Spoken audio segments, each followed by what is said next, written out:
મારા દીકરાએ મને મેસેજ કર્યો, મમ્મી, ઘડપણમાં તું મારી પાસેથી સેવાની કે આધારની કોઈ અપેક્ષા ન રાખતી. મારે મારું પોતાનું જીવન છે અને મારો પોતાનો પરિવાર છે. મેં શાંતિથી રિપ્લાય આપ્યો, ઠીક છે. અને ત્યારબાદ મેં સીધો વકીલને ફોન કરીને મારું મૃત્યુપત્ર બદલી નાખ્યું. જ્યારે તેને આ વિશે ખબર પડી ત્યારે તે ગુસ્સામાં લાલચોળ થઈને મારા ઘરમાં ઘૂસી આવ્યો. અને સદનસીબે તમને આ કહેવા માટે આજે હું તમારી સાથે જીવતી છું. મેં 32 વર્ષ મહેનત કરીને એક એવી દુનિયા ઊભી કરી હતી જેના પર મને ગર્વ હતો, મારા પતિ માધવ. અને મેં પુણેના એક મધ્યમ પણ સુખી ઘરમાં અમારા દીકરા રોહનને ઉછેર્યો હતો. અમે બહુ શ્રીમંત નહોતા, પણ અમે સાવધ હતા. પાય જોડીને અમે સંસાર ઊભો કર્યો હતો. જ્યારે 5 વર્ષ પહેલા માધવને અચાનક હૃદયરોગનો હુમલો આવ્યો અને તેઓ અમને છોડીને ચાલ્યા ગયા, ત્યારે તેમણે આજીવન જે કમાણી કરી હતી તે બધું મારા નામે થઈ ગયું. અમારું ઘર, તેમની પેન્શન અને અમારી બચતના પૈસા. આ સંપત્તિ કોઈ કરોડોની નહોતી, પણ મારું બાકીનું જીવન આરામથી જાય અને કદાચ પાછળ કંઈક સારું છોડી શકાય તેટલી ચોક્કસ હતી. તો મિત્રો, આ વાર્તાને અત્યારે જ સબસ્ક્રાઇબ કરો. રોહન હંમેશા એક સારો દીકરો હતો, અથવા તો મને એવું લાગતું હતું.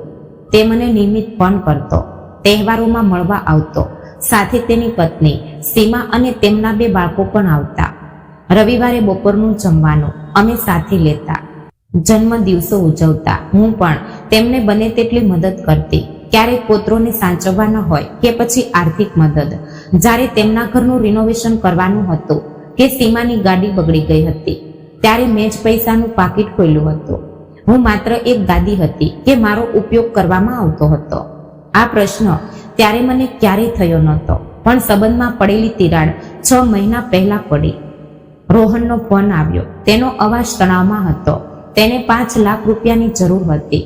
તેણે કહ્યું, મમ્મી, સીમાની મમ્મીને કેન્સર થયો છે અને ઇન્સ્યોરન્સમાં બધો ખર્ચ કવર નથી થતો.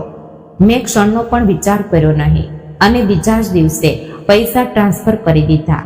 પણ મનમાં કંઈ ખટકી રહ્યું હતું. બીજી વખતે જ્યારે તેઓ જમવા આવ્યા ત્યારે મેં સહજ પૂછ્યું, બેટા, મમ્મીની તબિયત હવે કેવી છે? રિકવરી બરાબર થાય છે ને? સીમા મૂંઝાઈ ગઈ.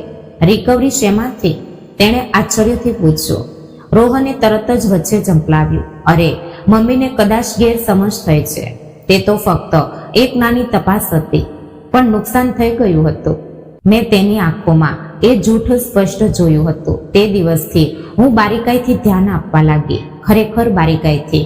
જ્યારે હું મારી બચત કે FD નો વિષય કાઢતી, ત્યારે સીમાનો ચહેરો કેવો કઠોર થઈ જતો તે મને દેખાવા લાગ્યું. રોહન ધીમેથી વાતચીતનો વિષય મારા આગળના આયોજન તરફ વાળતો. ક્યારેક તે સહેજ સૂચવતો, મમ્મી, તું હવે એકલી જ રહે છે. તેના કરતાં વૃદ્ધાશ્રમમાં કે કોઈ કેર સેન્ટરમાં રહેવું વધારે સરળ નહીં રહે. તેને શું કહેવું હતું? હું 71 વર્ષની હતી, પણ રોજ સવારે નિયમિત 3 કિલોમીટર ચાલવા જતી હતી.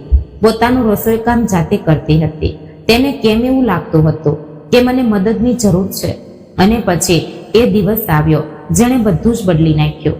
હું મારા રસોડામાં ચા પીવા બેઠી હતી. બારીમાંથી સવારનો કોમળો તડકો અંદર આવી રહ્યો હતો.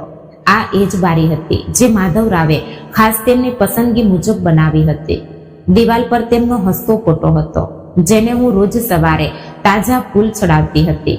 એટલામાં મારો ફોન રણક્યો. સ્ક્રીન પર રોહનનું નામ દેખાયું. મને લાગ્યું કે પુત્રનો ફોટો મોકલ્યો હશે, એટલે મેં હસીને ફોન ઉઠાવ્યો. પણ તેને બદલે જે શબ્દો હતા તે મારા ગાલ પર સનસનીખેજ લપાટ માર્યા હોય તેવા હતા. મમ્મી, ઘડપણમાં તું મારાથી સેવાની અપેક્ષા ન રાખતી. મારે મારું પોતાનું જીવન અને મારો પરિવાર છે. મારા હાથ ધ્રુજવા લાગ્યા. મેં એ મેસેજ વારંવાર વાંચ્યો. આ પહેલા અમારે કોઈ ઝઘડો થયો નહોતો, કોઈ વિવાદ થયો નહોતો. ફક્ત 3 દિવસ પહેલા જ અમે સાથે જમ્યા હતા.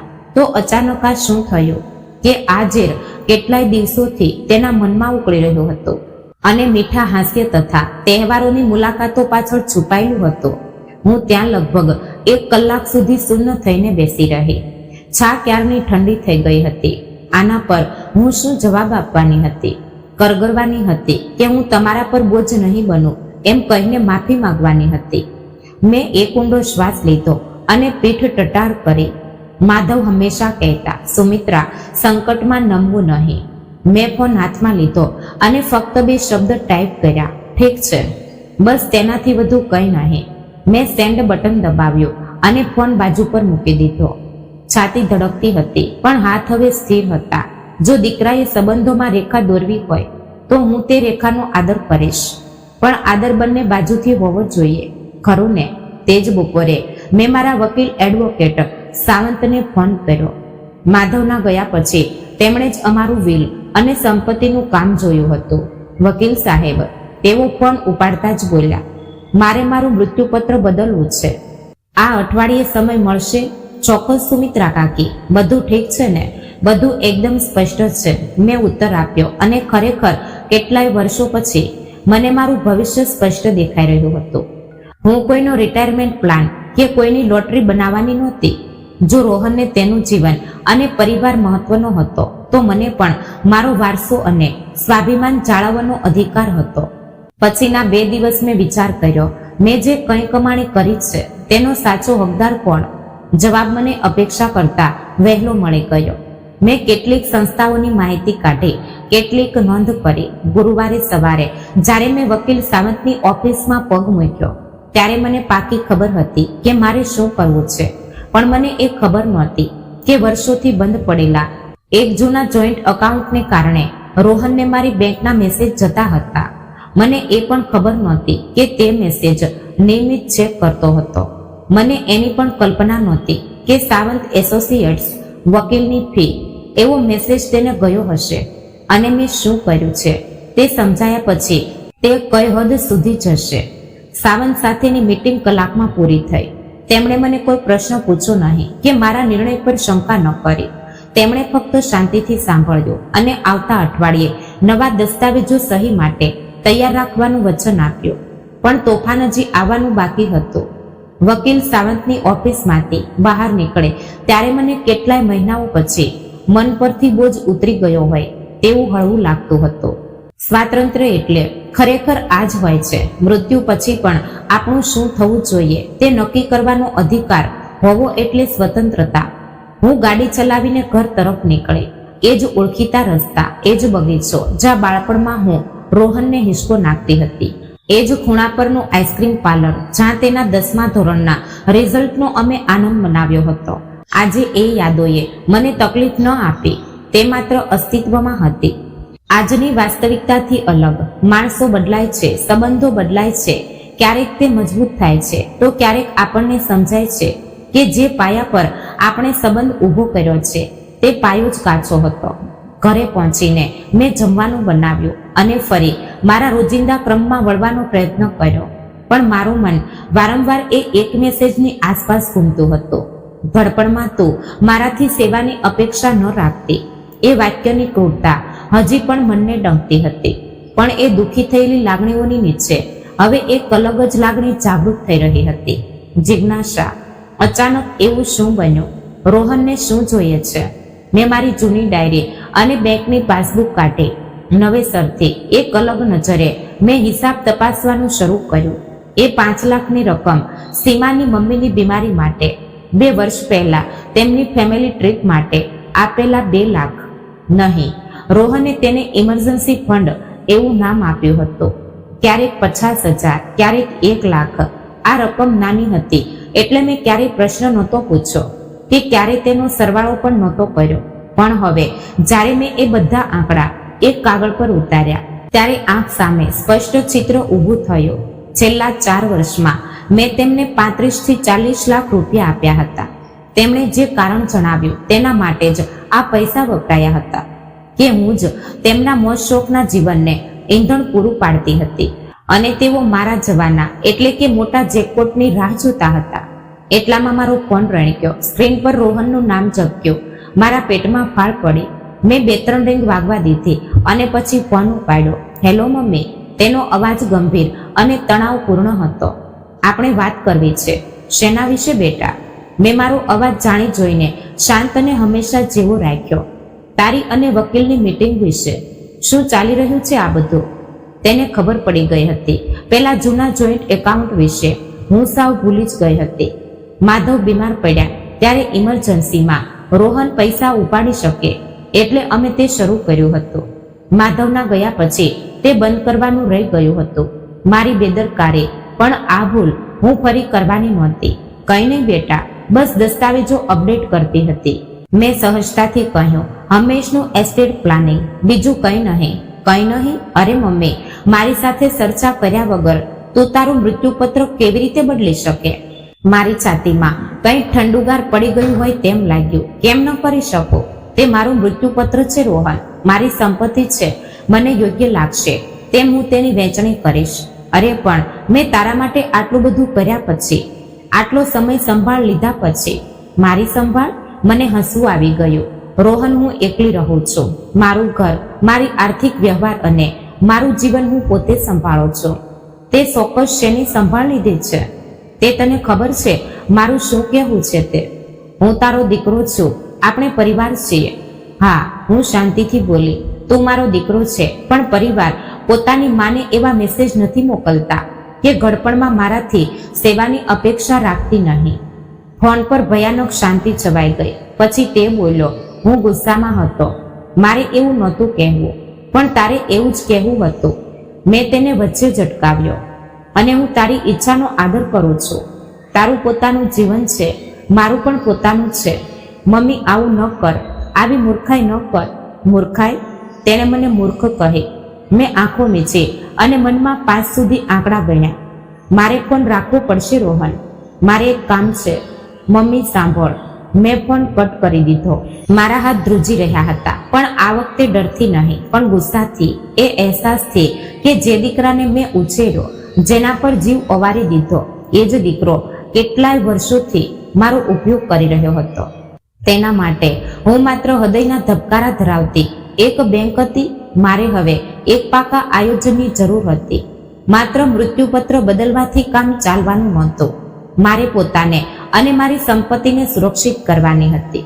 મેં ઊભું કરેલું વિશ્વ એવા લોકોના હાથમાં ન જાય જેમને તેની કિંમત નથી. તે મારે સુનિશ્ચિત કરવાનું હતું. વકીલ સાવંતે લિવિંગ ટ્રસ્ટ વિશે કંઈ કહ્યું હતું. મારે મારા વિકલ્પો સમજી લેવા હતા. રોહન ફક્ત લોભી છે કે આની પાછળ હજી કોઈ મોટું કાવતરું છે? આમાં સીમાનો પણ હાથ છે. તેઓ કઈ હદ સુધી જઈ શકે છે? મેં આખી સાંજ અભ્યાસમાં વિતાવી.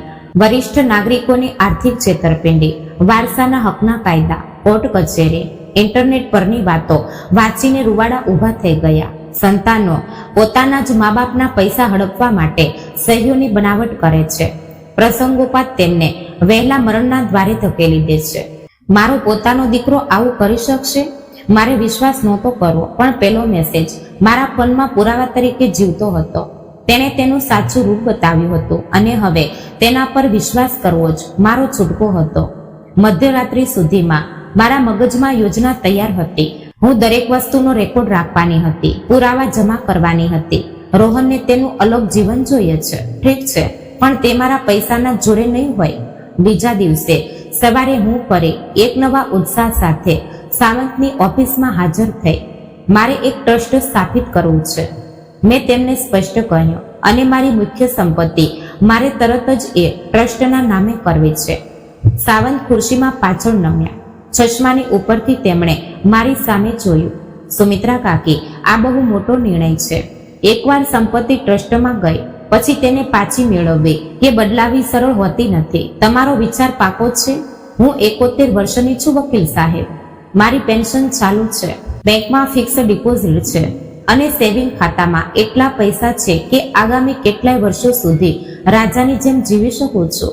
મને ઘરના કે રોકાણના પૈસા વાપરવા નથી, મારે ફક્ત તેમને સુરક્ષિત કરવા છે. વકીલ સાવંતે ધીમેથી માથું હલાવ્યું. સુરક્ષિત? કોનાથી? મેં તેમની આંખોમાં આંખ મિલાવીને સ્પષ્ટ શબ્દોમાં કહ્યું, એવી વ્યક્તિથી જે કાલે મને અપાત્ર કે માનસિક સ્થિતિ ઠીક નથી એવું ઠેરવીને મારી સંપત્તિ પચાવી પાડવાનો પ્રયત્ન કરી શકે છે. મારા પોતાના દીકરાથી. આ બોલતા મારો અવાજ ધ્રુજો નહીં. જે સત્ય હું છેલ્લા કેટલાક દિવસથી પોતાની જાતથી છુપાવતી હતી તે આજે મેં જાહેરમાં કહી દીધું હતું. સાવંતના ચહેરા પર આશ્ચર્ય નહોતું. કદાચ તેમણે આવા કિસ્સાઓ પહેલા પણ જોયા હશે. હું દસ્તાવેજ તૈયાર કરું છું, તેમણે કહ્યું. પણ સુમિત્રા કાકી, આમાં સમય લાગશે, અને જો રોહન તમારા ખાતા ચેક કરતો રહેશે તો તેને પણ ખબર પડશે. તેને ખબર પડવા દો, મેં ગર્વથી કહ્યું. હું કોઈ ચોરી નથી કરતી, હું ફક્ત મારા હકોનું રક્ષણ કરું છું. પણ હા, હું આજે જ પેલું જૂનું જોઈન્ટ એકાઉન્ટ બંધ કરવાની છું. હું બીજી બેંકમાં નવું ખાતું ખોલાવીશ, જ્યાં તેને ₹1 પણ વ્યવહાર દેખાશે નહીં. સાવંતની ઓફિસમાંથી હું સીધી બેંકમાં ગઈ. ત્યાં છેલ્લા 30 વર્ષથી અમારું ખાતું હતું. મેનેજર પ્રજ્ઞા, જે મને કેટલાય વર્ષોથી ઓળખતી હતી, તેણે મારું કામ ઝડપથી કરી આપ્યું. પણ સહી કરતી વખતે તેણે ચિંતાથી પૂછ્યું, કાકી, બધું ઠીક છે ને? અચાનક જૂનું ખાતું બંધ કરો છો? બધું ઠીક છે પ્રજ્ઞા, પણ આર્થિક વ્યવહાર થોડો વ્યવસ્થિત કરું છું. મેં હસીને જવાબ આપ્યો. પણ તેને આ સાચું ન લાગ્યું.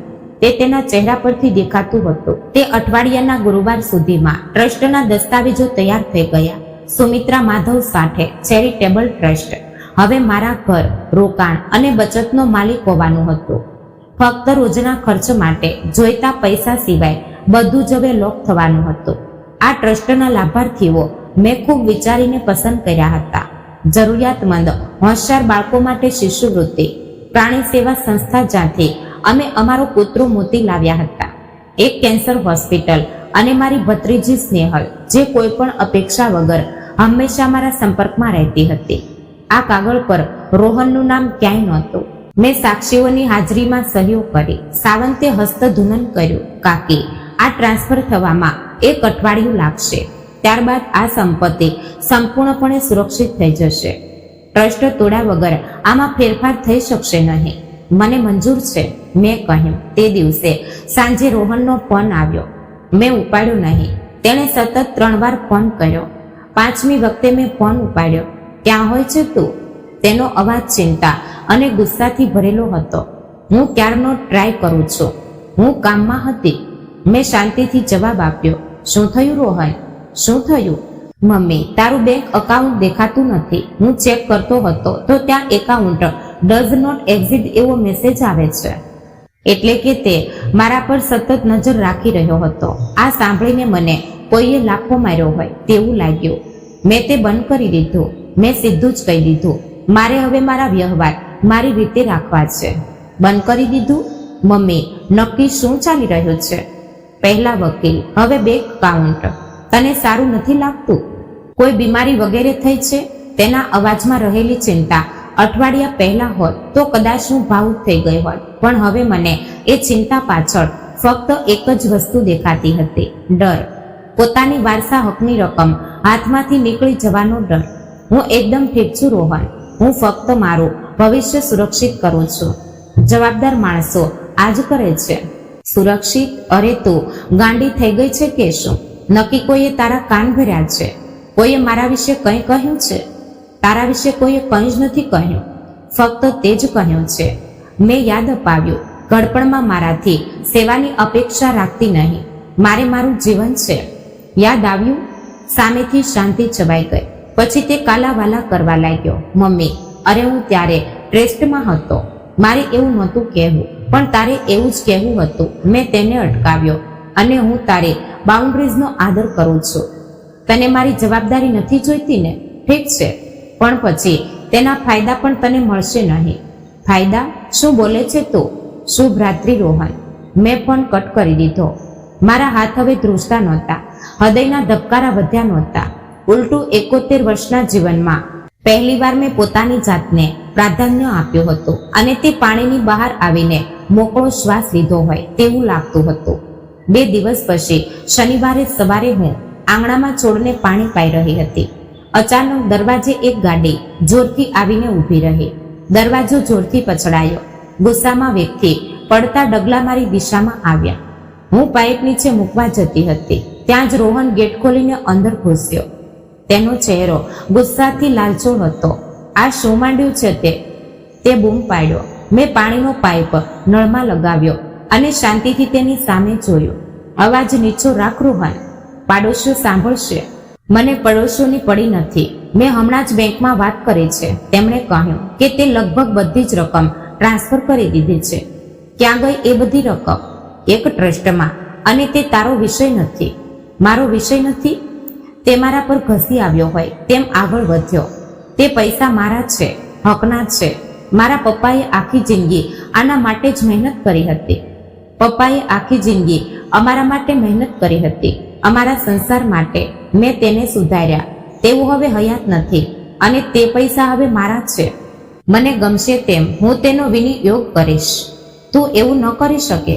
રોહન ચિલ્લાયો. હું કોર્ટમાં જઈશ. હું સાબિત કરીશ કે તારી માનસિક સ્થિતિ ઠીક નથી. હું જગ્યા પરથી ઊભી થઈ અને તેની આંખોમાં આંખ પરોવીને ઊભી રહી. કરી જો, મારી પાસે ડોક્ટરની મેડિકલ ફાઇલ છે જે કહે છે કે હું એકદમ તંદુરસ્ત છું. મારી પાસે સાક્ષીઓ છે જે કહેશે કે મારું મગજ ઠેકાણે છે અને મારી પાસે મેં લીધેલા દરેક નિર્ણયનો કાગળ પુરાવો છે. મેં આગળ વધીને પૂછ્યું, તારી પાસે શું છે રોહન? ફક્ત એક મેસેજ જેમાં તે મને જ કહ્યું છે કે હું તારી સંભાળ લઈશ નહીં. તેનો ચહેરો ફીકો પડી ગયો. તને સમજાતું નથી મમ્મી, અમને એ પૈસાની જરૂર છે. અમે તેના પર નિર્ભર હતા. શેના માટે? મેં સીધું જ પૂછ્યું, તમારે આટલા બધા પૈસાની જરૂર શેના માટે છે? તે ચૂપ થઈ ગયો. તે ફક્ત મારી સામે જોઈ રહ્યો અને એ જ ક્ષણે મને એ સ્પષ્ટ દેખાયું. એ હિસાબ, એ દ્વેષ. હું તેના માટે તેની માતા રહી નહોતી. હું ફક્ત તેનો રિટાયરમેન્ટ પ્લાન હતી. મારા ઘરમાંથી ચાલતો થા. મેં શાંત પણ મક્કમ અવાજે કહ્યું, અને જ્યાં સુધી હું બોલાવું નહીં ત્યાં સુધી પાછો આવતો નહીં. તે ગયો પણ મને ખબર હતી કે આ અહીં જ અટકવાનું નથી. મેં લક્ષ્મણ રેખા ઓળંગી હતી અને રોહન આટલી સહેલાઈથી હાર માનનારો નહોતો. હું અંદર આવી, દરવાજો બંધ કર્યો અને વકીલ સાવંતને ફોન કર્યો. શરૂઆત થઈ ગઈ છે વકીલ સાહેબ. મેં તેમને કહ્યું, મારે મારા કાયદેસરના અધિકારો જાણી લેવા છે. સાવંતે તરત જ પગલાં લીધા. સોમવારની સવાર સુધીમાં મારા તમામ કાયદેસરના દસ્તાવેજોની નકલ બેંકના લોકરમાં સુરક્ષિત હતી. ડિજિટલ બેકઅપ ક્લાઉડ પર સેવ હતો. તેમણે એક પત્ર પણ તૈયાર કરી આપ્યો હતો જેમાં મારી માનસિક ક્ષમતાનો પુરાવો અને મારા નિર્ણયો ઈચ્છિક હોવાનું નોંધ્યું હતું. તેમણે મને હજી એક સલાહ આપી, કાકી, એક પત્ર રોહનના નામે લખી રાખો. જો આ કેસ કોર્ટમાં જાય તો તમારા નિર્ણય પાછળનું કારણ રેકોર્ડ પર રહે તે સારું. લાગણીઓ નહીં, ફક્ત હકીકતો. મંગળવાર બપોરે હું એ પત્ર લખવા બેઠી. એક માતાએ પોતાના જ દીકરાને તું કેવી રીતે નાલાયક ઠર્યો છે તે કહેવું કેટલું કઠિન હોય છે. વિશ્વાસઘાતને કાયદેસરની ભાષામાં કેવી રીતે લખવો? છેવટે મેં તે સાદું અને સરળ રાખ્યું. રોહન, આ પત્ર પુષ્ટિ કરે છે કે હું સુમિત્રા માધવ સાથે શુદ્ધ મન અને શરીરથી લિવિંગ ટ્રસ્ટ મારા ઈચ્છા મુજબ લાભાર્થીઓ પસંદ કર્યા છે. આ નિર્ણય તારા દ્વારા મોકલેલા મેસેજ પર આધારિત છે જેમાં તે સ્પષ્ટ કહ્યું હતું કે મારા વૃદ્ધાવસ્થામાં તું મારી સંભાળ લેવા કે આધાર આપવા અસમર્થ છે. હું તારા પોતાના પરિવારને પ્રાથમિકતા આપવાના હકનો આદર કરું છું અને હું મારો વારસો સાચવવાનો મારો હક બજાવી રહી છું. આ સજા નથી પણ સંરક્ષણ છે. મેં આ પત્ર નોટરી કરાવી લીધો. બેંક મેનેજર પ્રજ્ઞાએ તેના પર સાક્ષી તરીકે સહી કરી. હવે કોઈ કહી શકતું નહોતું કે હું કોઈ દબાણના હેઠળ હતી. તે બુધવારે રોહન પાછો આવ્યો. આ વખતે તે સીમાને સાથે લાવ્યો હતો. બપોરે 2 વાગ્યાની આસપાસ તેમની ગાડી બહાર ઊભી રહી. હું દીવાનખાનામાં પુસ્તક વાંચતી બેઠી હતી. બાજુમાં પડેલી ચા ઠંડી થઈ ગઈ હતી. બેલ વાગ્યા પછી પહેલા થયું કે દરવાજો ન ખોલું, પણ છુપાઈ રહેવાથી પ્રશ્નો ઉકલવાના નહોતા. સીમા દરવાજે ઊભી હતી. તેણે જે મોંઘો ડ્રેસ પહેર્યો હતો તેની કિંમત કદાચ મારી પાસેથી લીધેલી પેલી ઇમરજન્સી લોનમાંથી છુપાઈ હશે. તેના ચહેરા પર એક કૃત્રિમ હાસ્ય હતું. મમ્મી, અમારે વાત કરવી છે. અંદર આવીએ? ના, મેં જગ્યા પરથી જ કહ્યું. આપણે અહીં દરવાજે જ વાત કરી શકીએ છીએ. મમ્મી, આ શું બાળપણ છે? રોહન શરૂ થયો. આ બાળપણ નથી રોહન. તું મારા ઘરે ફોન કર્યા વગર આવ્યો. પરમ દિવસે બગીચામાં મારા પર બૂમો પાડી અને હવે તારે આદર સત્કાર જોઈએ છે. શું વાત કરવી છે તે બહારથી જ બોલ. સીમાનું હાસ્ય ઓસરી ગયું. ઠીક છે, અમે આવ્યા છીએ કારણ કે અમને તમારી ચિંતા થાય છે. રોહને મને બધા પૈસાની ગૂંચવણ વિશે કહ્યું. આ ખરેખર ચિંતાજનક છે. તમારી વયના લોકોને કોઈ પણ સહેલાથી છેતરી શકે છે, મેનિપ્યુલેટ કરી શકે છે. એટલે કે તમને એવું કહેવું છે કે મને કોઈ છેતરી છે? અમે એટલું જ કહીએ છીએ કે તમે સ્પષ્ટ વિચાર કરી શકતા નથી. રોહન વચ્ચે બોલ્યો, મમ્મી, તે ક્યારેય આવા ઉતાવળિયા નિર્ણય લીધા નથી. પૈસા ફેરવવા, અમને વારસા હકમાંથી કાઢી નાખવા. મેં તમને આવી કોઈ પણ વસ્તુમાંથી કાઢ્યા નથી. આના પર તમારો હક હતો. તમે તમારી જાતને ત્યારે જ કાઢી નાખી જ્યારે તમે મને સ્પષ્ટ કહ્યું કે હું એક બોજ છું. મેં એવું ક્યારેય કહ્યું નથી. રોહન ખોટું બોલ્યો. મેં મારો ફોન કાઢ્યો, પેલો મેસેજ ઓપન કર્યો અને તેની આંખ સામે ધર્યો. વાંચ ફરી એકવાર. ઘડપણમાં મારાથી સેવાની અપેક્ષા રાખતી નહીં. મારે મારું પોતાનું જીવન છે. આ તારા શબ્દો છે રોહન. તારીખ અને સમય સાથે સીમાની આંખો પહોળી થઈ ગઈ. તેણે રોહન સામે જોયું. તે આ મેસેજ મોકલ્યો હતો? રોહનનો ચહેરો પડી ગયો. હું ત્યારે ગુસ્સામાં હતો. તે સમયે તું તારી મમ્મીની દવાઓ માટે પૈસા માંગતી હતી. મારું કામ વધ્યું હતું. અને શું ફરક પડે છે? તે મારી મમ્મી છે. તે મને આવી રીતે બેદખલ કરી શકે નહીં. ખરેખર તો રોહન, મેં શાંતિથી કહ્યું, હું કરી શકું છું અને મેં કર્યું જ છે. વેરભાવથી નહીં પણ સ્વાભિમાનથી. આપણો સંબંધ તારા માટે શું છે તે સ્પષ્ટ કર્યું. હું ફક્ત તેનું માન રાખું છું. આ બધું ફક્ત પૈસા માટે છે. સીમા અચાનક ઠંડા અવાજે બોલી, તમને શું લાગે છે અમને ફક્ત પૈસાની પડી છે? અમે તમારા માટે હંમેશા હાજર હોઈએ છીએ. અમે મળીએ છીએ, ફોન કરીએ છીએ, તમને અમારા જીવનમાં સામેલ કરીએ છીએ. થોભો સીમા, મેં તેને રોકી. તમે વર્ષમાં 4 વાર મળો છો. જ્યારે કંઈક જોતું હોય ત્યારે જ ફોન કરો છો અને તમે મને તમારા જીવનમાં ત્યાં સુધી સામેલ કરી જ્યાં સુધી હું તેનું ફંડિંગ કરતી હતી. મેં સીધું સીમાની આંખોમાં જોયું. તમારા મમ્મી કેમ છે? મારા પૈસાથી જે કેન્સરની ટ્રીટમેન્ટ થઈ તેનાથી તેમને હવે સારું લાગે છે ને? તે ચૂપ થઈ ગઈ. રોહને તેનો હાથ પકડ્યો. બસ થયું. અમારે આ સાંભળવાની જરૂર નથી મમ્મી. તને વિચારવા માટે 1 અઠવાડિયું આપું છું. આ કરેલા ફેરફાર રદ કર. જો નહીં કરે તો હું વકીલ સાથે વાત કરીશ. હું તને અપાત્ર જાહેર કરીશ. હું આ ટ્રસ્ટ સામે લડીશ. તું શું કરે છે તે હું દુનિયાને બૂમો પાડીને કહીશ. જા, બિંદાસ જા કોર્ટમાં. મેં તેને પડકાર ફેંક્યો. મારી પાસે પણ વકીલ છે અને તે ખૂબ સારો છે. અને મારી પાસે એવા દસ્તાવેજો છે જેની વિરુદ્ધ તું લડી શકતો નથી. મારી પાસે ડોક્ટરોના રિપોર્ટ્સ છે, સાક્ષીઓ છે અને તમે મારી આર્થિક પજવણી કરી હોવાનો પુરાવો એટલે કે બેંક સ્ટેટમેન્ટ્સ છે. કરી જો રોહન, પ્લીઝ કરી જ જો. તે બંને નીકળી ગયા. સીમા રડતી હતી અને રોહન ચૂપ હતો. તેની મથામણ દેખાઈ આવતી હતી. તેમને જતા જોયા. મનમાં કંઈ જ નહોતું, ન આનંદ ન પસ્તાવો, ફક્ત એક શાંત મક્કમતા હતી. પણ તે રાત્રે પથારીમાં પડ્યા પછી ડર ફરી મનમાં ઘૂસ્યો. જો ખરેખર રોહને સારો વકીલ રાખ્યો તો, જો તેણે ન્યાયાધીશને સમજાવી દીધું કે મારી માનસિક સંતુલન બગડી ગયું છે. મેં એવી ભયાનક વાતો સાંભળી હતી કે સંતાનો મા બાપને ગાર્ડિયનશિપ એટલે કે કબજો મેળવે છે અને તેમનું જીવન પૂર્ણપણે કંટ્રોલ કરે છે. મારી સાથે આવું થઈ શકે? મને આખી રાત ઊંઘ ન આવી. સવારે હું પૂરી રીતે થાકી ગઈ હતી અને હાથ પગ ધ્રુજતા હતા. મેં ફરી વકીલ સાવંતને ફોન કર્યો. તે કોર્ટમાં જવાની ધમકી આપે છે.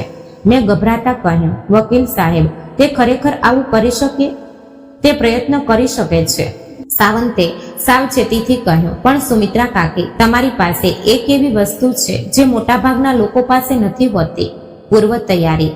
આપણે દરેક વસ્તુનો રેકોર્ડ રાખ્યો છે. તમારા મેડિકલ રિપોર્ટ એકદમ ક્લીન છે, સાક્ષીઓ છે. જ્યાં સુધી રોહન સાબિત નથી કરતો કે તમે અપાત્ર છો, જે તે કરી શકતો નથી, ત્યાં સુધી તેના હાથમાં કંઈ જ નથી. પણ આ લડાઈનો તણાવ, મને ખબર છે. મેં ગણગણાટ કર્યો. એટલા માટે જ હું તમને સૂચવીશ કે તમે થોડા દિવસ ક્યાંક બહાર જાઓ, પોતાની જાતને સમય આપો, કોઈ સખી કે સંબંધી પાસે રહો. રોહનને ધમકીઓ આપવા દો. ત્યાં સુધી તમે તમારી ઉર્જા પાછી મેળવો. તમને તેની જરૂર પડવાની છે. તેમની વાત મને યોગ્ય લાગી. મેં મારી કોલેજની બહેનપણી લતાને ફોન કર્યો. તે કોંકણમાં એક નાના બીચ પાસે રહે છે. તેની પોતાની નાની પુસ્તકોનું દુકાન છે. તેણે મને હંમેશા કહ્યું હતું કે ગમે ત્યારે આવજે. મેં બધું ટૂંકમાં જણાવ્યું એટલે તે બોલી, ફક્ત 4 કપડાં લે અને સારા મૂડમાં આવી જા. આપણે સમુદ્ર કિનારે ફરીશું અને શાંતિ એટલે શું તે તને યાદ કરાવીશ. મેં બેગ ભરી અને ગુરુવારે સવારે જ નીકળી ગઈ. મેં રોહનને કહ્યું નહીં કે હું ક્યાં જાઉં છું. હું ફક્ત 3 દિવસ માટે ગાયબ થઈ ગઈ. હું સમુદ્ર કિનારે ઉઘાડા પગે ચાલી, લતાની દુકાનમાં તેને મદદ કરી, કેટલાય વર્ષોથી વાંચવાના રહી ગયેલા પુસ્તકો વાંચ્યા અને મુખ્યત્વે હું શાંત નિરાતે ઊંઘી. ત્યાં મને યાદ આવ્યું કે હું રોહનની માં હોવા ઉપરાંત પણ કોણ છું. હું સુમિત્રા છું, જેણે એક જીવન ઊભું કર્યું છે, ભરપૂર પ્રેમ કર્યો છે, નજીકના સ્વજનો ગુમાવ્યા છે અને જેને આદર મળવાનો પૂરો હક છે. રવિવારે સાંજે જ્યારે હું ઘરે પાછી આવી ત્યારે હું કોઈ પણ પરિસ્થિતિનો સામનો કરવા તૈયાર હતી. ઘરે પહોંચ્યા પછી મને એક પત્ર મળ્યો. તે પોસ્ટથી આવ્યો નહોતો, કોઈએ દરવાજા નીચેથી સરકાવ્યો હતો. કાગળ મોંઘો હતો અને અક્ષર સીમાના હતા. પ્રિય મમ્મી, મને આશા છે કે તમે રોહનને માફ કરશો. અત્યારે તેની ઓફિસમાં ઘણો તણાવ છે અને ટેસ્ટમાં હોય ત્યારે તે ક્યારેક એવું બોલી જાય છે. ખરેખર તેનું કહેવું હોતું નથી. આપણને ખબર છે કે તેને તમારા પ્રત્યે કેટલો પ્રેમ છે. અમારે આ બધું ઠીક કરવું છે. આવતા શુક્રવારે આપણે તમારા મનપસંદ હોટલમાં જમવા જઈશું. આપણે દુશ્મનોની જેમ નહીં પણ પરિવારની જેમ વાત કરીશું. અમને તમારી યાદ આવે છે. બાળકોને તમારી યાદ આવે છે. છિન્મય વારંવાર પૂછે છે કે દાદી કેમ નથી આવતા. પ્લીઝ અમને આ સુધારવાની એક તક આપો. તમારી જ સીમા. મેં તે 2 વાર વાંચ્યું. તેમાં રહેલો જૂઠાણું એટલો સ્પષ્ટ હતો કે તે અપમાનજનક લાગતો હતો. કોતરોનો ઉપયોગ કરવાનો, લાગણીઓ સાથે રમત રમવાની, રોહનના વર્તનને સ્ટ્રેસનું નામ આપીને છાવરવાનું અને ઉલટું મને જ દોષી ઠેરવવાની કે હું દુશ્મનો જેવું વર્તન કરું છું. આ ગિલ્ટ ટ્રિપિંગ એટલે કે અપરાધ ભાવ જગાડવાનું ઉત્તમ ઉદાહરણ હતું. જૂની સુમિત્રા હોત તો કદાચ ઓગળી ગઈ હોત, કદાચ વિચાર્યું હોત કે હું જ વધારે પડતું કરું છું. પણ નવી સુમિત્રા, જેણે 3 દિવસ પોતાની કિંમત ઓળખી હતી, તેણે શાંતિથી તે પત્ર દસ્તાવેજ રાખેલી ફાઇલમાં મૂક્યો અને તેના પર તારીખ નાખી. 2 દિવસ પછી ગુલાબનો બુકે આવ્યો. સાથે એક કાર્ડ હતું. મમ્મી, મને માફ કરી દે. આપણે વાત કરી શકીએ. રોહન. મેં એ કાર્ડનો ફોટો પાડ્યો, ફાઇલમાં જોડ્યો અને તે ફૂલો રસ્તાની સામેના વૃદ્ધાશ્રમમાં આપી દીધા. ત્યાંના દાદા દાદીને ખૂબ આનંદ થયો. તે કોણે આપ્યા તે મેં જણાવ્યું નહીં અને પછી ફોન કોલ્સ શરૂ થયા. આ વખતે ગુસ્સાના નહીં પણ વિનંતીના. પહેલા સીમાનો ફોન આવ્યો. અવાજ એકદમ નરમ અને મીઠો. મમ્મી પ્લીઝ ને, ભૂલો થઈ ગઈ અમારાથી. આપણે ભૂલી શકતા નથી. પરિવાર એટલે એકબીજાને માફ કરવાના હોય ને. પરિવાર એટલે એકબીજાનો આદર કરવાનો પણ હોય છે સીમા. મેં જવાબ આપ્યો. એકબીજા સાથે માનવતાથી વર્તવાનું હોય છે. એકબીજાને એટીએમ મશીન ન સમજવાનું હોય છે. આ યોગ્ય નથી મમ્મી. અમે ક્યારે. સીમા, મારી પાસે છેલ્લા 4 વર્ષમાં તમને આપેલી પાઈનો હિસાબ છે. 35 થી 40 લાખ રૂપિયા. તે ઇમરજન્સી ક્યારેય સ્પષ્ટ થઈ નહોતી. આપણે બેસીએ હિસાબ લઈને. તેણે ફોન કટ કરી દીધો. ત્યારબાદ રોહને પ્રયત્ન કર્યો. તેની પદ્ધતિ અલગ હતી. દુઃખી થયેલો, ખૂંચવાયેલો દીકરો. મમ્મી, મને સમજાતું નથી કે તને શું થયું છે. તું બદલાઈ ગઈ છે. જે માએ મને ઉછેર્યો તે આ નથી. તારી વાત સાચી છે. મેં કહ્યું, જે માએ તને ઉછેર્યો તે પોતાના સ્વાભિમાન કરતા બીજાની જરૂરિયાતોને મહત્વ આપનારી પગરખા જેવી હતી. હું હવે તે રહી નથી. પ્લીઝ મમ્મી, ફક્ત એકવાર જમવા ચાલ અમારી સાથે. ફક્ત એકવાર. જો ત્યારબાદ પણ તને એવું જ લાગે તો ઠીક છે, પણ અમને એક તક આપ. હું લગભગ આ કહેવાની જ હતી. તેમનો જૂઠાણો મને સમજતો હતો, પણ હું થાકી ગઈ હતી. સતત ના કહેવું ખૂબ જ કંટાળાજનક હોય છે અને ક્યાંક મનના ખૂણામાં એક આશા હતી કે મારો દીકરો બદલાશે. પણ એટલામાં જ મને પેલો મેસેજ યાદ આવ્યો. તેમાં રહેલો નિર્ભય તિરસ્કાર અને તુચ્છતા યાદ આવી. ઘડપણમાં મારાથી સેવાની અપેક્ષા રાખતી નહીં. તેણે મને સત્ય બતાવ્યું હતું. તો હું ફરી કેમ શંકા કરતી હતી? હું મારી જાત પર વિશ્વાસ કેમ નહોતી કરતી? ના રોહન, હવે બસ થયું. તે તારી પસંદ કરી છે, મેં મારી કરી છે. તને પસ્તાવો થશે આ વાતનો. તેણે કહ્યું, આ ધમકી છે? સામેથી શાંતિ. ના, આ એક ભવિષ્યવાણી છે. તેણે ફોન કટ કર્યો. હું ડાઇનિંગ ટેબલ પર હાથ ટેકવીને બેઠી હતી. શ્વાસ લેતા છાતી ભારે થઈ ગઈ હતી. હું બરાબર કરી રહી હતી ને? કે મારા અહંકારને કારણે હું ઉર્યુસુર્યુ કુટુંબ પણ તોડી રહી હતી. મેં ફરી લતાને ફોન કર્યો. તેણે બધી વાર્તા સાંભળી. તે પત્રો, ફૂલો, ફોન કોલ્સ, તેઓ તને માનસિક રીતે થકવાનો પ્રયત્ન કરી રહ્યા છે સુમિત્રા. તેણે કહ્યું, આ એક જૂની અને નક્કી કરેલી યુક્તિ છે. તેમને ખરેખર પસ્તાવો થયો નથી. તેમને દુઃખ ફક્ત એક જ વાતનું છે કે તેમનો પૈસાનો સ્ત્રોત બંધ થઈ ગયો છે. પણ લતા, જો હું ભૂલ કરતી હોઉં તો કદાચ હું વધારે પડતી કઠોર તો નથી વર્તી રહીને. તેમણે માફી તો માંગીને. તેમણે એ મેસેજ માટે માફી માંગી. લતાએ પૂછ્યું, રોહને ક્યારેય એવું કહ્યું કે મમ્મી તને દુઃખ પહોંચાડવા બદલ મને માફ કર, મારી ભૂલ થઈ ગઈ હતી?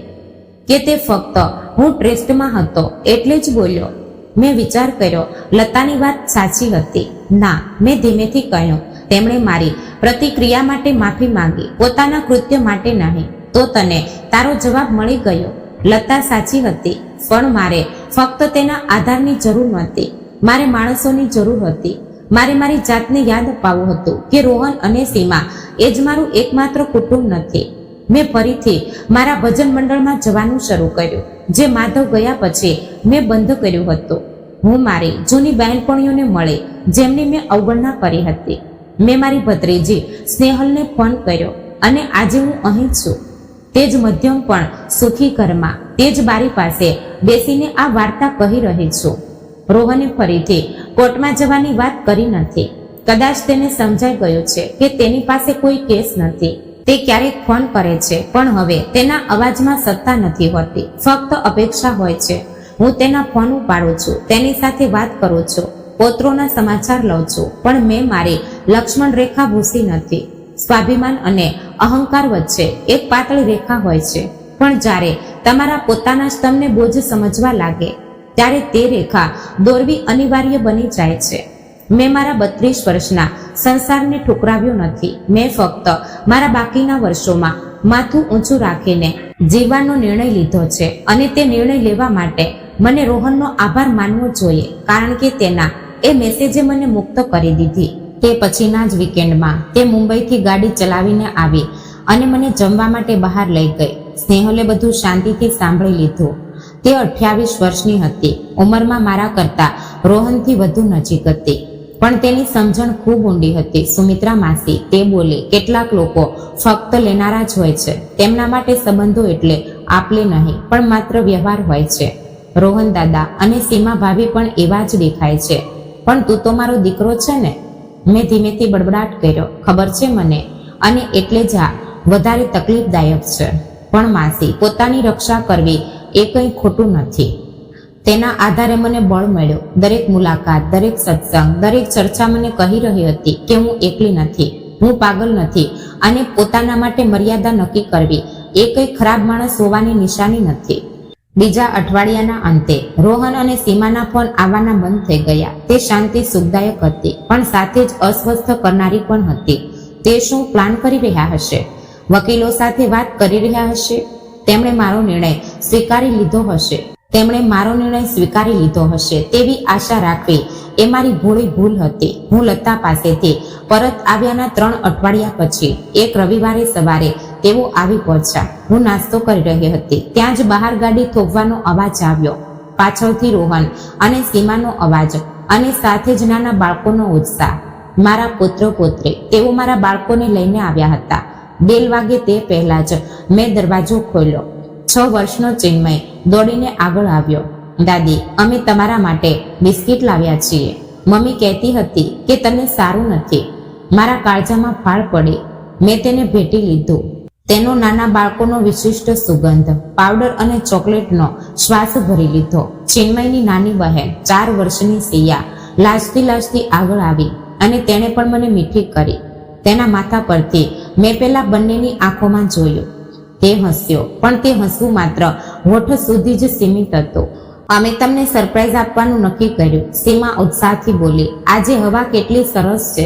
આપણે જૂના દિવસોની જેમ આંગણામાં બેસીને નાસ્તો કરીએ. તમારે આવતા પહેલા ફોન કરવો જોઈતો હતો. મેં ચિન્મયને બાજુ પર ખસેડતા કહ્યું. દાદી, તારે અમને મળવું નથી?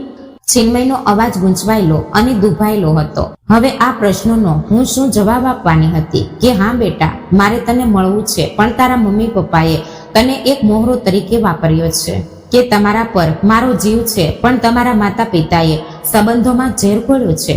એવું નથી બેટા, મારે ચોક્કસ તમને મળવું છે, મેં કહ્યું. પણ મોટા માણસોએ એકબીજાના ઘરે જતા પહેલા ફોન કરવાનો હોય.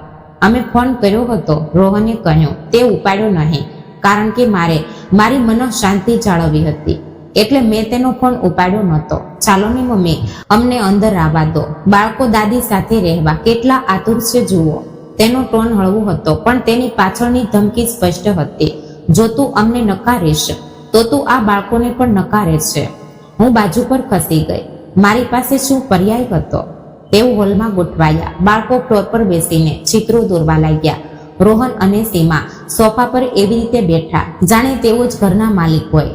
સીમાએ ડબ્બામાંથી ઘરની બનાવેલી શક્કરપાળી અને લાડુ કાઢ્યા, જે મારા ફેવરિટ છે તે તેને પાકી ખબર હતી.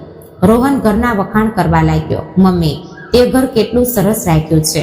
દરેક શબ્દ માપી તોલીને બોલાઈ રહ્યો હતો. આશરે 20 મિનિટ ચાલેલી એ પીડાદાયક વાતો પછી સીમા મુદ્દા પર આવી. મમ્મી, જે કંઈ બન્યું તેના વિશે અમે ખૂબ વિચાર કર્યો અને અમારે માફી માંગવી છે. હા, ખરેખર, રોહને સૂર પુરાવ્યો. મમ્મી, અમે પરિસ્થિતિ ખોટી રીતે હેન્ડલ કરી. મારે પેલો મેસેજ મોકલવો જોઈતો નહોતો. કામનું ટેન્શન, પૈસાની ખેંચતાણ, મેં બધો ગુસ્સો તારા પર કાઢ્યો. મને માફ કર. તે કોઈ મોઢે કરેલી કવિતા જેવું લાગતું હતું, પણ 10 ફૂટ દૂર મારા પોત્રો પોત્રીઓ રમી રહ્યા હતા અને મારે આ નાટક સાચું માનવું પડવાનું હતું. નક્કી શેના માટે માફી માંગે છે? મેં પૂછ્યું. સીમા ગુજવાઈ. તમને દુઃખ પહોંચાડવા માટે. તમને એવું લાગવા દીધું કે અમને તમારી ચિંતા નથી, પણ તમને ખરેખર ચિંતા છે કે તમને ફક્ત મારા પૈસાની ચિંતા છે. રોહનનો ચહેરો ઉતરી ગયો. આ ખોટું છે મમ્મી. તે મને અપાત્ર કહ્યો, કોર્ટની ધમકી આપી, અને અત્યારે અમે તારા હોલમાં બેઠા છીએ તો પણ તું. તમે અહીં બેસીને શું અપેક્ષા રાખો છો? મેં પૂછ્યું. કે તમે બાળકોને અને થોડું લાડુ લઈને આવ્યા એટલે હું મારો ટ્રસ્ટ રદ કરી દઈશ? બધું પહેલા જેવું કરી દઈશ. અમે સુધારવાનો પ્રયત્ન કરીએ છીએ. સીમાનો અવાજ હવે તેનો થયો. અમે પરિવાર તરીકે રહેવાનો પ્રયત્ન કરીએ છીએ, પણ તમે જ તે અશક્ય કરો છો. હું અશક્ય કરું છું? મારો સંયમ છૂટ્યો. તમે મને મોઢ કહ્યું કે મારી જવાબદારી લેશો નહીં. ત્યારે મેં મારી મર્યાદાઓ નક્કી કરી. જે ઇમરજન્સીના નામે તમે મારા લાખો રૂપિયા વાપરી નાખ્યા. ત્યારબાદ મેં મારી સંપત્તિ સુરક્ષિત કરી, અને હવે હું સમસ્યા છું? અવાજ નીચે. રોહન દાંત કચકચાવીને બોલ્યો. બાળકો ત્યાં જ છે તો તમારે તેમને આ ચર્ચામાં લાવવા જોઈતા નહોતા. સીમા ઝડપથી ઊભી થઈ. ચિન્મય, સિયા, બેટા જાઓ તો પાછળના આંગણામાં રમો. દાદીએ સરસ બગીચો બનાવ્યો છે, તે જુઓ. બાળકોએ તણાવભર્યા વાતાવરણથી અજાણ બહાર દોડી ગયા. દરવાજો બંધ થયો અને તે જ ક્ષણે સીમાનો મોહરો ઉતરી પડ્યો. ચાલો હવે આ નાટક બંધ કરીએ, તેણે ઠંડા અવાજે કહ્યું. તમે સ્વાર્થી અને વેરવૃત્તિથી વર્તી રહ્યા છો. તમારી પાસે જરૂરિયાત કરતાં વધુ પૈસા છે, અને તો પણ તમે તે પકડી રાખ્યા છે, જ્યારે તમારો પોતાનો પરિવાર આર્થિક મુશ્કેલીમાં છે. મુશ્કેલીમાં? હું હસી. સીમા, તું મર્સિડીઝ ચલાવે છે, તારા બંને બાળકો ઇન્ટરનેશનલ સ્કૂલમાં ભણે છે. નક્કી ક્યાં છે તારી મુશ્કેલી? તે વિષય તારો નથી. રોહન તાડુક્યો. પણ મારા પૈસા તમારો વિષય છે ને. અમે તમારો પરિવાર છીએ. મારો પરિવાર? હું ઊભી થઈ. છેલ્લા 5 વર્ષમાં મારા માટે કેટલી એવી એક વસ્તુ જણાવો જે ભવિષ્યમાં મળનારા વારસા માટે નહોતી કરી. તેઓ ચૂપ થઈ ગયા. તે શાંતિ તેમના પાપની કબૂલાત હતી. હવે સાંભળ શું થવાનું છે તે. રોહનનો અવાજ ઊંડો અને જોખમી થયો. તું અત્યારે ને અત્યારે તારા વકીલને ફોન કરીશ. તે ટ્રસ્ટ રદ કરીશ. અમારો વારસા હક પુનઃસ્થાપિત કરીશ, અને આ બધું આ મહિનાના અંત સુધીમાં થવું જોઈએ. નહીં તો શું? મેં પૂછ્યું. નહીં તો તું તારા પુત્રો પુત્રીઓને ફરી ક્યારેય જોઈ શકીશ નહીં. સીમાએ આ ધમકી એટલી શાંતિથી આપી જાણે તે હવામાન વિશે વાત કરી રહી હોય. જરૂર પડશે તો અમે ઘર બદલીશું, શહેર છોડીશું. અમે બાળકોને કહીશું કે દાદીને તમને મળવું નહોતું. તેમણે પરિવાર કરતા પૈસાને મહત્વ આપ્યું. તે શબ્દો કોઈ શસ્ત્રની જેમ કાળજામાં ખૂંપી ગયા. મારા પુત્રો પુત્રે. ચિન્મયનું તે નિર્દોષ હાસ્ય, સિયાનું પેલું મીઠું બોલવું, આ બધું હું ફરી ક્યારેય અનુભવી નહીં શકું. પણ તે વેદનામાં પણ આ લોકોની ચાલ સ્પષ્ટ દેખાતી હતી. બાળકો તેમનું છેલ્લું હથિયાર હતા. પૈસા માટે તેઓ પોતાના બાળકોને વાપરી રહ્યા હતા. મારા ઘરમાંથી ચાલતા થાવ. મેં ધ્રુજતા અવાજે કહ્યું. મમ્મી, ચાલતા થાવ કહ્યું ને, અને જો ફરી ક્યારે મારા પોત્રો પોત્રીઓનો ઉપયોગ મોહરા તરીકે કર્યો તો હું તેના પુરાવા કોર્ટમાં રજૂ કરીશ. તમે કેટલા નાલાયક માતા પિતા છો તે હું જજને પુરાવા સાથે કહીશ. રોહનનો ચહેરો ગુસ્સાથી લાલચોળ થઈ ગયો. તને આનો પસ્તાવો થશે, આ મારું વચન છે. મને માત્ર એક જ વાતનો પસ્તાવો છે કે તમારું સાચું રૂપ મેં વહેલું કેમ ના ઓળખ્યું. તેઓ નીકળી ગયા. તેમણે પાછળના આંગણામાંથી બાળકોને જાણે ખેંચીને બહાર કાઢ્યા. ચિન્મયનો ગૂંચવાયેલો અવાજ આવ્યો, પણ દાદીને અને ગાડીનો દરવાજો જોરથી બંધ થયો. મેં તેમને જતા જોયા. મારું આખું શરીર ધ્રુજી રહ્યું હતું. શું મેં ખરેખર મારા પોત્રો પોત્રી ગુમાવી દીધા હતા? રોહન ખરેખર એવું કંઈ કરશે? તે વિચારે જ મને ઉબકા આવવા લાગ્યા. હું બાથરૂમમાં દોડી ગઈ અને બેઝિન પર જઈને ઉલટી કરી. શરીરે તે તણાવનો અસ્વીકાર કર્યો હતો, પણ તે ડરની નીચે આગ સળગી હતી. સંતાપ. તેની હિંમત કેવી રીતે થઈ માસૂમ બાળકોને પ્યાદા બનાવવાની? હું પીછેહટ કરવાની નહોતી. જો હું ઝૂકી ગઈ હોત તો તેમને શું સંદેશો ગયો હોત કે મને ધમકાવી સહેલી છે, કે જ્યાં સુધી બાળકો તેમના કબજામાં છે ત્યાં સુધી તે મને ગમે તેમ નમાવી શકે છે? ક્યારેય નહીં. મેં વકીલ સાવંતને ફોન કર્યો. તેમણે ધમકી આપી છે કે જ્યાં સુધી હું ટ્રસ્ટ રદ નહીં કરું ત્યાં સુધી તેઓ મને બાળકોને મળવા નહીં દે. સાવંતનો જવાબ આપ્યો, કાકી, આ બધું લખી રાખો. શું વાત થઈ? શબ્દે શબ્દ લખી રાખો. જો તેઓ ખરેખર આવું કરશે તો આપણને બાળકોની કસ્ટડી વખતે આનો ઉપયોગ થશે. કસ્ટડી, આ શબ્દથી છાતીના ધબકારા વધી ગયા. પણ તે બરાબર હતું. હવે આ યુદ્ધ શરૂ થઈ ગયું હતું અને મારે મગજથી લડવાનું હતું. 3 અઠવાડિયા પછી વકીલનો પત્ર આવ્યો. સાવંત તરફથી નહીં, પેલા રોહનના વકીલો તરફથી, શહેરની એક પ્રખ્યાત લો ફર્મ તરફથી, જે ફેમિલી કોર્ટમાં આક્રમક કેસ માટે જાણીતી હતી. શ્રીમતી સુમિત્રા સાઠે, અમારા અસીલ શ્રી રોહન સાઠે વતી અમે તમને જણાવવા માંગીએ છીએ કે તમારી માનસિક સક્ષમતા વિશે અને તાજેતરમાં લીધેલા આર્થિક નિર્ણયો વિશે, જે કદાચ દબાણ હેઠળ અથવા ક્ષીણ મનોસ્થિતિમાં લેવાયા હોય તેવી શંકા છે, અમે પ્રશ્ન ઉઠાવીએ છીએ. અમે વિનંતી કરીએ છીએ કે તમે કોઈ સ્વતંત્ર મનોચિકિત્સક પાસે પોતાની તપાસ કરાવી લો. મેં તે પત્ર શાંતિથી વાંચો. તો આવો ખેલ ખેલવો છે તેને? ઠીક છે. મેં તરત જ સાવંતને ફોન કર્યો. તેઓ મને અપાત્ર ઠેરવવા માંગે છે. તેમને મારી સાયકિયાટ્રિક ટેસ્ટ જોઈએ છે. કરવા દો તેમને. સાવંતનો અવાજ કંઈક અંગે સંતુષ્ટ જણાતો હતો. સુમિત્રા કાકી, તમે મારા જોયેલા સૌથી તેજસ્વી બુદ્ધિશાળી વ્યક્તિ છો. તમે તે ટેસ્ટ પાસ થઈ જશો અને તેમનો કેસ ત્યાં જ પડી ભાંગશે. પણ આપણે એક શરત મૂકીશું.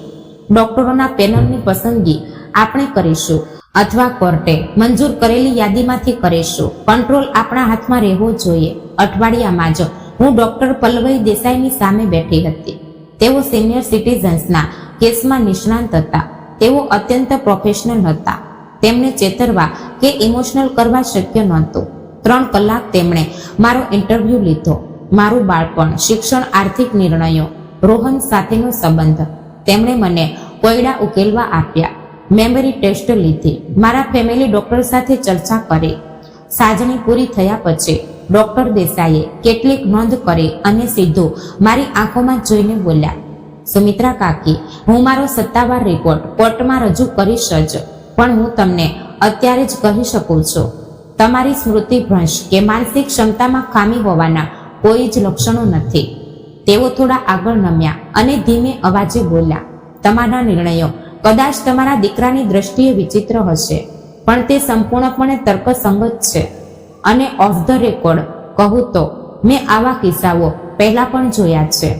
જ્યારે વૃદ્ધ માતા પિતા સ્વાભિમાનથી જીવવા લાગે છે ત્યારે વારસા માટે ટાંપીને બેઠેલા બાળકોને તે સહન થતું નથી. તમારી સાથે જે થઈ રહ્યું છે તે એક પ્રકારનું સિનિયર સિટીઝન્સનું આર્થિક શોષણ છે, પણ તે ઊંધી દિશામાં થઈ રહ્યું છે. તેઓ તમને મદદ કરવાને બદલે તમારા પર કબજો મેળવવાનો પ્રયત્ન કરી રહ્યા છે. ડોક્ટરના શબ્દોથી મને હાશ થઈ. મને જે અંદરથી લાગતું હતું તેને આજે એક નિષ્ણાંતે સમર્થન આપ્યું હતું.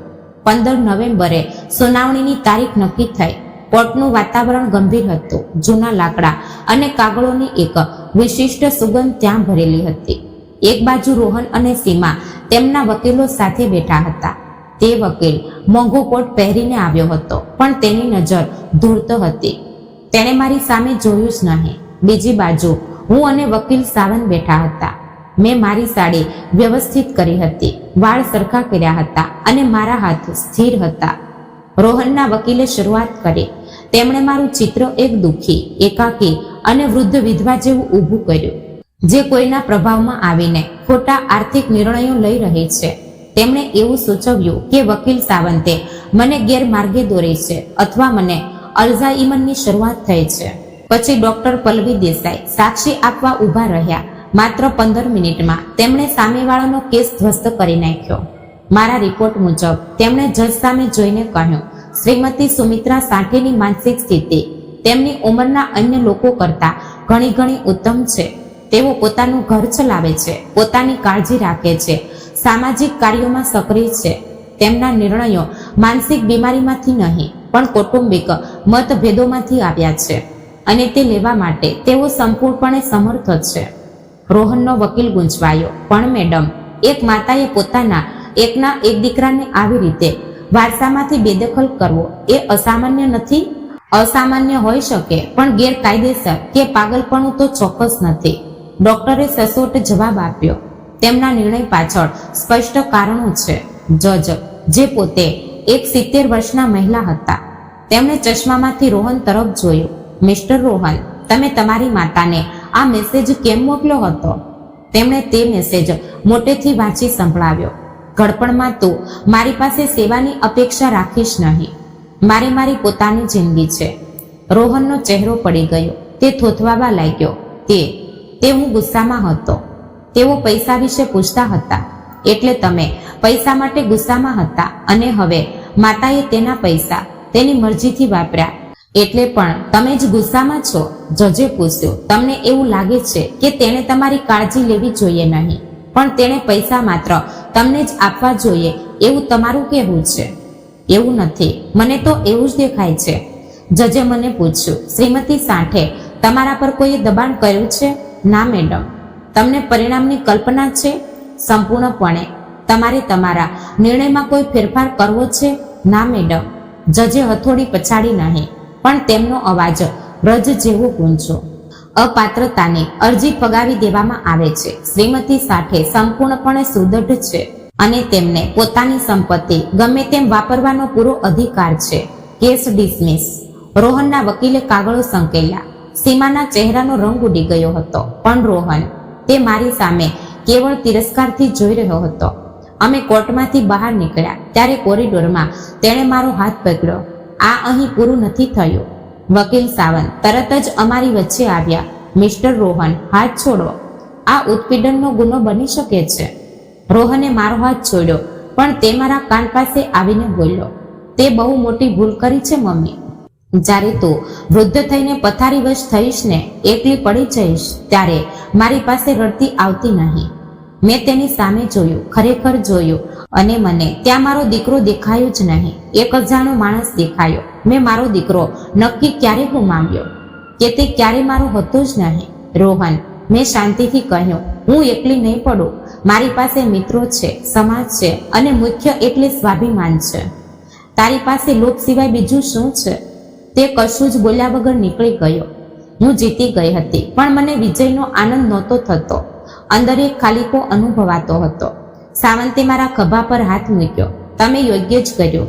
તો આટલી તકલીફ કેમ થાય છે? કારણ કે પ્રેમ અને વિશ્વાસઘાત એક સાથે અસ્તિત્વ ધરાવી શકે છે કાકી. તે હજી પણ તમારો દીકરો છે. તેનું દુઃખ થવું સ્વાભાવિક છે. મેં માથું હલાવ્યું. પણ જ્યારે અમે કોર્ટની બહાર તે બપોરના તડકામાં આવ્યા, ત્યારે મને અંદરથી કંઈક બદલાયા જેવું લાગ્યું. શંકા મટી ગઈ હતી. અપરાધભાવ ગયો હતો. હવે ફક્ત સ્પષ્ટતા બચી હતી. હું જીતી ગઈ હતી અને મારી લડત હજી પૂરી થઈ નહોતી. તે સુનાવણીના 2 મહિના પછી મને એક રજિસ્ટર્ડ પત્ર મળ્યો. તે રોહન અને સીમાની હોમ લોન આપનારી બેંક તરફથી હતો. તેમના 3 હપ્તા બાકી હતા. બેંકે તેમના ઘર જપ્ત કરવાની નોટિસ મોકલી હતી. મને આ કેવી રીતે ખબર પડી? કારણ કે વર્ષો પહેલા જ્યારે તેમણે ઘર લીધું હતું ત્યારે ઇમરજન્સી કોન્ટેક્ટ અથવા જામીનદાર તરીકે મારું નામ આપ્યું હતું અને તે ક્યારેય બદલાયું નહોતું. એટલે કે તેમની આર્થિક સ્થિતિ ખરેખર કફોડી હતી. પેલી મર્સિડીઝ કાર, પેલી ઇન્ટરનેશનલ સ્કૂલ, તે હાઈફાઈ લાઈફસ્ટાઈલ, આ બધું દેવાના પહાડ પર ઊભું હતું અને તે દેવામાંથી બહાર નીકળવા માટે તેઓ મારા વારસા પર નિર્ભર હતા. મારા મનમાં ક્ષણભર તેટલા માટે, પેલા બાળકો માટે સહાનુભૂતિનો તણખો જાગ્યો. ચિન્મન અને સિયાએ તેમના માતા પિતાના કર્મોનું ફળ કેમ ભોગવવું જોઈએ? તેમના માટે પણ મારે મદદ કરવી જોઈએ. મારા મનમાં ક્ષણભર આ વિચાર આવ્યો, પણ બીજી ક્ષણે મને સીમાની પેલી ઠંડી ધમકી યાદ આવી. તમે પુત્ર પુત્રીને ફરી ક્યારેય જોઈ શકશો નહીં. મને કોર્ટના કોરિડોરમાં રોહનની આંખોમાં દેખાયેલો તે તિરસ્કાર યાદ આવ્યો. મને યાદ આવ્યું કે છેલ્લા કેટલાય વર્ષોથી તેમણે જરૂરિયાતના નામે મારો કેવી રીતે ઉપયોગ કર્યો હતો. મેં એક નિર્ણય લીધો. હું મદદ કરવાની નહોતી, પણ મારે સત્ય જાણવું હતું. મેં એક ખાનગી જાસૂસની નિમણૂક કરી. વકીલ સાવંતે સૂચવેલા એક નિવૃત્ત પોલીસ ઇન્સ્પેક્ટર પાટીલ હતા. મને મારા દીકરાની આર્થિક પરિસ્થિતિની કુંડળી જોઈએ છે. મેં તેમને કહ્યું, પૈસા ક્યાં ગયા? તેણે શેના પર ખર્ચા? મને બધો પુરાવો જોઈએ. પાટીલ સાહેબે જે શોધી કાઢ્યું તે ચોંકાવનારું હતું. છેલ્લા 6 વર્ષમાં રોહન અને સીમાએ તેમની આવક કરતા 1.5 કરોડ રૂપિયા વધારે ખર્ચા હતા અને આ ખર્ચ બાળકોના શિક્ષણ કે જરૂરિયાતની વસ્તુઓ પર નહોતા કર્યા.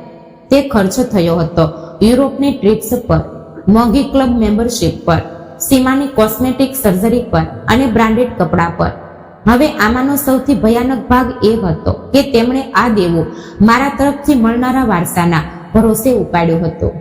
પ્રાઇવેટ શાહુકારો અને બેંકો પાસેથી તેમણે એવું કહીને લોન લીધી હતી કે મમ્મી ગયા પછી બધી સંપત્તિ અમારી જ થવાની છે, ત્યારે અમે ચૂકવી દઈશું.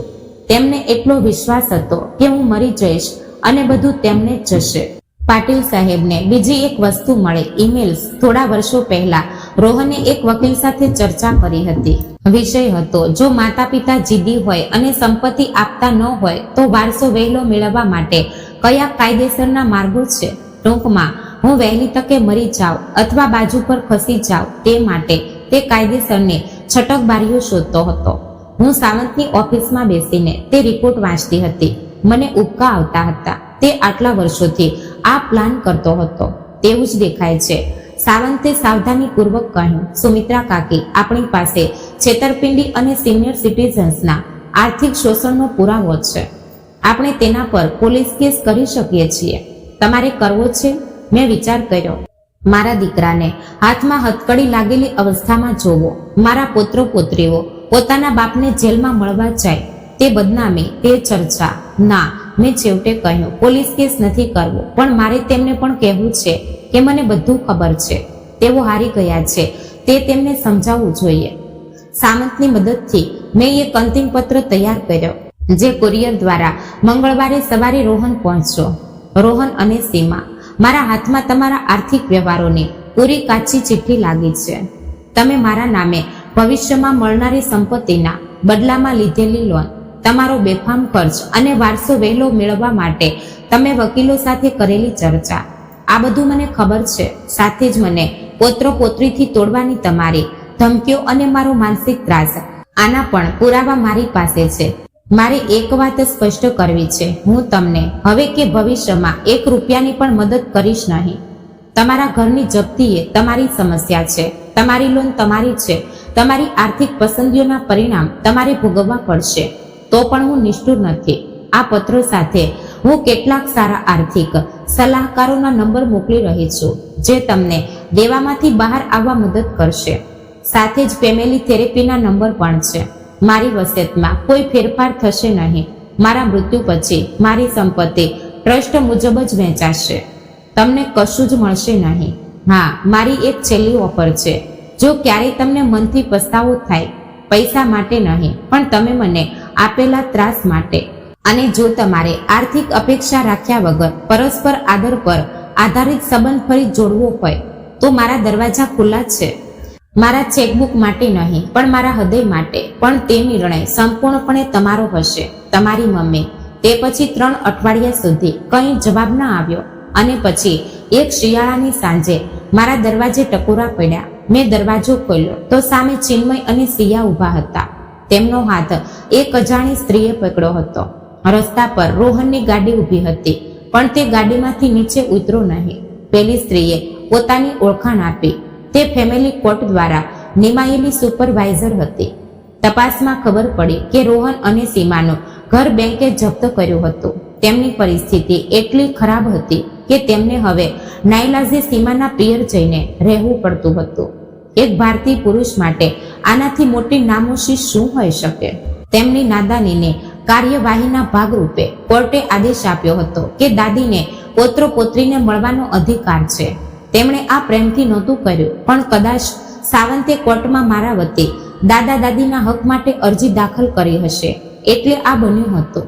મારે તેનું કારણ જાણવું નહોતું. મને મારા પોત્રો પોત્રી 2 કલાક માટે મળ્યા. અમે સાથે શક્કરપાળી ખાધી, વાર્તાઓ વાંચી, આંગણામાં થોડીવાર રમ્યા. જતી વખતે સૈયાએ મને જોરથી વળગી પડી. દાદી, અમે પાછા આવી શકીએ? ક્યારેય પણ બેટા, ક્યારેય પણ. મેં તેમને લઈ જનારી ગાડી જોઈ. રોહને એકવાર પણ મારા ઘર તરફ વળીને જોયું નહીં. હું જીતી ગઈ હતી, પણ મારે જે રીતે જીતવું હતું તેમ નહીં. મને મારો દીકરો પાછો જોઈતો હતો, પ્રેમાળ અને સાચો. પણ મને એવો વિજય મળ્યો હતો જે સૌથી મહત્વનો હતો. મારું સ્વાભિમાન, મારી શાંતિ અને મારી સ્વતંત્રતા. 6 મહિના પછી પુણેમાં વસંતનું આગમન થયું. ગુલમોહરના ઝાડ ખીલ્યા હતા. હું મારા દિવસની શરૂઆત 3 કિલોમીટરથી ચાલવાથી કરતી હતી. મારું સ્વાસ્થ્ય છેલ્લા કેટલાય વર્ષો કરતા ઉત્તમ હતું. મારા નવા ડોક્ટરે કહ્યું, સુમિત્રા કાકી, તમારું હૃદય કોઈ 15 વર્ષ નાની વ્યક્તિ જેવું તંદુરસ્ત છે. તમે જે કંઈ કરો છો તે ચાલુ રાખો. હું શું કરી રહી હતી? હું ફક્ત જીવી રહી હતી, સાચી જિંદગી જીવી રહી હતી. મેં લતાના કહેવાથી એક બુક ક્લબ જોઈન કરી હતી. ત્યાં 50 થી 80 વર્ષની વયની અનેક મહિલાઓ હતી. અમે દર અઠવાડિયે મળતા, પુસ્તકો અને જિંદગી પર વાતો કરતા.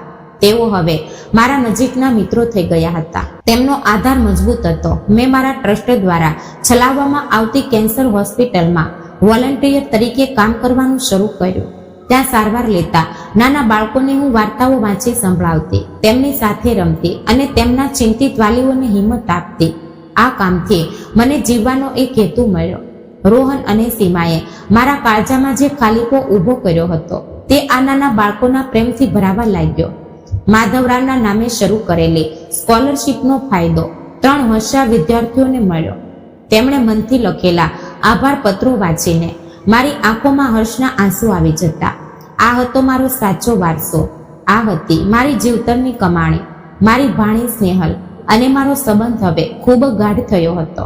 તે દર મહિને મને મળવા આવતી. માસી, તું મેં જોયેલી સૌથી સમજુ અને હોશિયાર સ્ત્રી છે, તેણે એકવાર કહ્યું, એક એવી છોકરી પાસેથી જે વર્ષ પહેલા મને ઓળખતી પણ નહોતી. આ શબ્દો સાંભળીને મારું મન ભરાઈ આવ્યું. હું મારા નિર્ણય સાથે હવે શાંત હતી. રોહન સાથે જે સંબંધ હોવો જોઈતો હતો તે તૂટ્યાનું દુઃખ ચોક્કસ હતું, પણ પોતાના સ્વાભિમાનની રક્ષા કર્યાનો મને કોઈ પસ્તાવો નહોતો.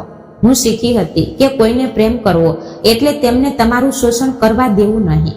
હું શીખી હતી કે પરિવાર ફક્ત લોહીના સંબંધોથી નથી બનતો, પણ તે પરસ્પર આદર અને કાળજી પર ટકેલો હોય છે. હવે મારું ઘર મિત્રોના હાસ્ય અને એક ઉમદા ઉદ્દેશથી ભરેલું રહેતું. મેં મારા બુક ક્લબના મિત્રો સાથે ગુજરાતી નાટકોના સિઝન પાસ લીધા હતા. અમે નાટકો જોવા જતા. મેં ફરી પેઇન્ટિંગ શરૂ કર્યું હતું અને સ્થાનિક પ્રદર્શનમાં મારા 2 પેઇન્ટિંગ્સ વેચાયા પણ હતા. હું દર મહિને લતાને મળવા કોંકણ જતી. એટલું જ નહીં, હું મારા ભજન મંડળ સાથે કાશી યાત્રા અને કાશ્મીર પણ જઈ આવી. આ એ જ જીવન હતું જેની હું સાચી હકદાર હતી. બીજી બાજુ રોહન અને સીમાની પરિસ્થિતિ વધુ ખરાબ થઈ હતી. હું તેમના વિશે પૂછપરછ કરતી નહોતી, કારણ કે મને તેમાં કોઈ રસ નહોતો. પણ પુણેમાં વાતો છુપી રહેતી નથી. તેમણે નાદારી જાહેર કરી હતી. તેમને તે મોટું ઘર છોડીને એક પરા વિસ્તારના નાના અને ગીચ ફ્લેટમાં ભાડે રહેવા જવું પડ્યું હતું. લગ્ન પછી પહેલી વાર સીમાને નોકરી કરવી પડી રહી હતી. એક કપડાની દુકાનમાં તે સેલ્સ વુમન તરીકે કામ કરતી હતી. રોહનનો બિઝનેસ પૂરો ડૂબી ગયો હતો અને તે હવે એક ઇલેક્ટ્રોનિક શોરૂમમાં સેલ્સ એસોસિએટ તરીકે નોકરી કરતો હતો. બાળકોને ઇન્ટરનેશનલ સ્કૂલમાંથી કાઢીને એક સાદી સ્કૂલમાં નાખવા પડ્યા હતા. તેમની પેલી મોંઘી મર્સિડીઝ જપ્ત થઈ હતી. હવે તેમની પાસે એક જૂનું ખખડધજ સેકન્ડ હેન્ડ ગાડી હતી. તેમણે આખું જીવન એવા પૈસા પર ઊભું કર્યું હતું જે તેમનું હતું જ નહીં. એક એવા વારસાના ભરોસે જે તેમણે ક્યારેય કમાયો નહોતો અને જ્યારે તેનો પાયો ખસ્યો ત્યારે આખો મહેલ ધરાશયી થઈ ગયો. મને સમાધાન નહીં પણ દુઃખ જ થયું. દુઃખ એ વાતનું કે તેમણે સંબંધોને બદલે સંપત્તિ પાછળ જિંદગીના આટલા વર્ષો વેડફી નાખ્યા. દુઃખ એ હતું કે તેમના લોભની સજા મારા પૌત્ર પૌત્રીઓને ભોગવવી પડી રહી હતી. પણ હું એક મહત્વની વાત શીખી હતી. તમે લોકોને પોતાનાથી બચાવી શકતા નથી. તમે ફક્ત પોતાની રક્ષા કરી શકો છો અને પોતાની જિંદગી સુંદર બનાવી શકો છો. ચિન્મય અને સિયા સાથેની મારી મુલાકાતો દર મહિને ચાલુ હતી. ગયા વખતે ચિન્મયે મને પૂછ્યું હતું, દાદી અમે તને વધારે કેમ નથી મળતા? તેને શું કહેવું, ફક્ત એટલું જ કહ્યું, બેટા ક્યારેક મોટા માણસો એવા નિર્ણયો લે છે જેનાથી તેમના નજીકના લોકોને તકલીફ થાય છે. પણ મારે તેમને એક મહત્વની વાત કહેવી હતી. હું તમારા પર હંમેશા પ્રેમ કરીશ, હંમેશા. અને જ્યારે પણ તમને મારી જરૂર હશે ત્યારે હું અહીં હોઈશ. ભલે તમે મોટા થઈ જાઓ તો પણ મેં નક્કી કર્યું છે કે જ્યારે તે બંને 18 વર્ષના થશે ત્યારે તેમને દરેકને એક પત્ર મળશે. તેમાં બધું સત્ય લખેલું હશે. તેમના કોલેજના શિક્ષણ માટે આર્થિક વ્યવસ્થા કરેલી હશે અને તેમને એ કહેવામાં આવશે કે તેમના પર ખૂબ પ્રેમ કરવામાં આવ્યો છે. એક લાચાર દાદી દ્વારા નહીં જે પૈસાથી પ્રેમ ખરીદવા માંગતી હતી, પણ એક એવી સ્વાભિમાની દાદી દ્વારા જેણે પોતાનો આદર કરતા શીખવ્યું હતું. આજે પાછળ વળીને જોઉં છું ત્યારે મને સમજાય છે કે પેલા એક મેસેજે મને શું આપ્યું. તેણે મને મુક્તિ આપી, સ્પષ્ટતાની મુક્તિ, પોતાની જાતને પસંદ કરવાની મુક્તિ, કર્તવ્યના બોજ નીચે દબાયા વગર સન્માનથી જીવવાની મુક્તિ. હું શીખી કે મર્યાદા નક્કી કરવી એટલે નિષ્ઠુરતા નહીં પણ તે સ્વરક્ષણ છે. તમે કોઈને પ્રેમ કરી શકો છો અને છતાં પણ તેમના હાથનું રમકડું બનવાનો ઇનકાર કરી શકો છો. અને સાચો પરિવાર ડીએનએ પર નહીં પણ આદર પર ઊભો હોય છે. મારો વારસો હવે કોઈને મળનારા બેંક બેલેન્સમાં નથી. તે વિદ્યાર્થીઓમાં છે જે મારા પૈસાથી ભણશે. તે બીમાર બાળકોમાં છે જેમને હું થોડો દિલાસો આપી શકી. અને તે સંબંધોમાં છે જે મેં પ્રેમથી વીણ્યા છે. મારો તમને એક છેલ્લો પ્રશ્ન છે. જો તમારી સૌથી નજીકની વ્યક્તિ તમને ફક્ત એક પગારનો ચેક અથવા બેંક એકાઉન્ટ સમજતી હોય તો તમારામાં ત્યાંથી નીકળી જવાની હિંમત છે? તો મિત્રો, આ વાર્તાને અત્યારે જ સબસ્ક્રાઇબ કરી દેજો. સૌને જય શ્રી કૃષ્ણ, રાધે રાધે, હર હર મહાદેવ.